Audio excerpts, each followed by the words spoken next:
Obey Jesus, saving Bitcoin. Jeremy Hain. Alright, I know I say obey Jesus and believe in Bitcoin. I definitely mean both of them. In addition to that, I want you to consider Pyth Network. Now, we are approaching the end of the halving year, the year after the halving year. You see some wild stuff with altcoins. I have positioned myself in Pyth Network. I'm on all. You can see that this thing in CoinMarketCap, it just started, November of 23. It's such a baby. It's not even a year old. And I've acquired a position at 31 cents. Now, my buddy told me about this. I give all credit to my buddy. I don't know if he wants credit publicly, so I won't say his name. But this thing ran to $1. What's the high on this? $1.08, and I got in at 31 cents on the way down. So I mean, if it just heads back to $1.08, you're talking about a triple. My buddy thinks this thing. Pyth Network is an oracle on Solana. This is kind of like the Solana version of Chainlink, which of course Chainlink right now is like $14. Yeah, Chainlink's $14.40. Now, if you look at the monthly on Chainlink, you can see it came out in September of 17. So it came out, I guess Chainlink's an ICO. I didn't even know that until today. And Chainlink got no pump because it came in at the end and nobody knew much about it. I guess it got up to like $1.37. Okay. But it started like 10 cents. Yeah, I mean that's all right. That's something. But its second wave, its first full wave, really was 21, and you see how it ran to $54. Chainlink, all the way from 10 cents. So my buddy is thinking that Solana's version of Chainlink, which is Pyth, can get up to $52. That's what he's thinking. That Pyth can follow Chainlink in its steps and run up to $52. I don't think that. Solana, Pyth has, I think, 10 billion.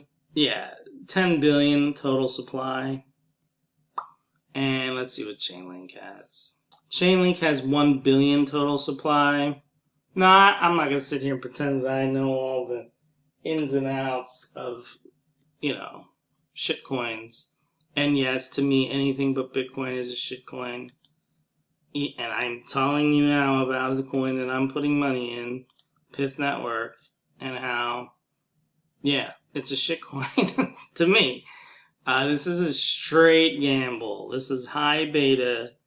I'm using leverage. I have a line of credit that I take money from when I see a deal that I like. I'm probably going to play this to the end of 2025, the fall of 2025.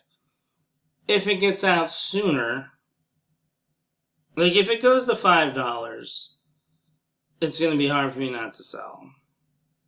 I wrote a bunch of shitcoins up in the fall, early winter of 2000, in the fall of 17 and the early January of 18, and I got out of one on the way down at a reasonable profit. The rest I round tripped all the way down to below where I bought it, and I lost an average of 98% on shitcoin ICOs I bought in 2017. So I am very cognizant of the danger. I should not be doing this. And when I rolled into a shitcoin in 2021, Theta, I got in at 13 and 15. And I fucking rode that all the way down to 60 something cents. And eventually took a $29,000 loss. I put 38 grand into it. I got 9 grand out. So yeah, $29,000 loss. So yeah, I know what it's like to eat shit on a shit coin, but this time I did it appropriate. You know, I bought in the sense it had already hit $1. It fell. My buddy told me about it again. He told me about it before it hit $1. He told me about it when it first came out. And I was like, nah, I learned my lesson. No more shit coins from me. Because Theta just kicked my ass, right? And I'm like, I'm watching Pyth here and there. He talks about it here and there. And it went up to $1. So I was like, alright, well, it's 31 cents. Let me get a position. And if it just goes back to $1, you know, a quick triple. What's wrong with that? But if this thing can do, like he's hoping for 50, if it can do a tenth of that and go to $5, it's going to be hard for me not to sell. But, you know, when you're buying at 31 cents and it goes to $5, you've done very well. So, this is the only shitcoin that I'm in right now, besides Veritasium, which I've held since, I don't know, 17, 18. SEC killed it, and now the SEC is all super lenient. I mean, poor Reggie Middleton. For anybody who wants to know what the SEC can do to you when you're just trying to come up with some value, go research the Reggie Middleton story, Veritasium. Horrible. Horrible what was done on. So yeah, like the majority of what I put money into is my house, number one. Number two, the majority of my liquid is in Bitcoin. It's not that much. It's more than some, you know, a lot less than a lot others. And then I have thrown some leverage, not on exchange. I just have a line of credit that I take money out of, and I can just make payments on it.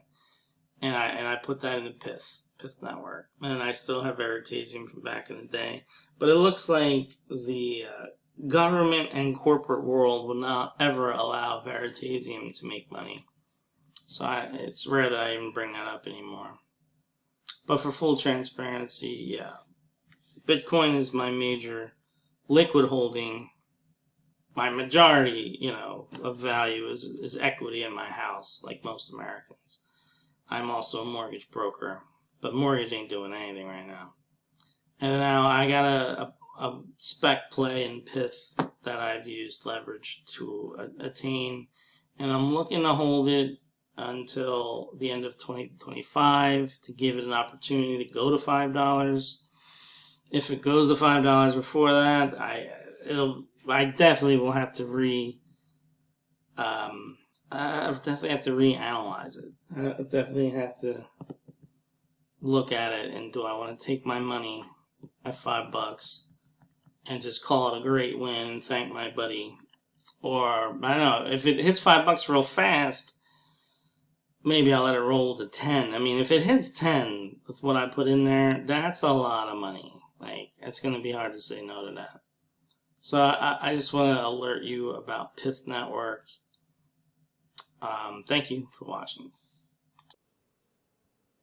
Obey Jesus, saving Bitcoin. Jeremy Hain.